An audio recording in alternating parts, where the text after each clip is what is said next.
F1 Live. Horner changes his tune on investigation as Sky Sports name Croft replacement.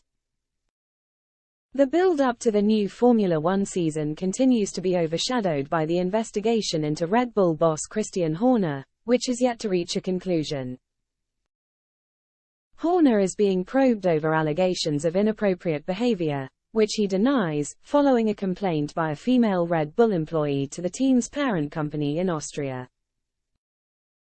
Horner has been spotted at this week's pre-season test in Bahrain in spite of the investigation, with Red Bull opting not to suspend him pending the outcome.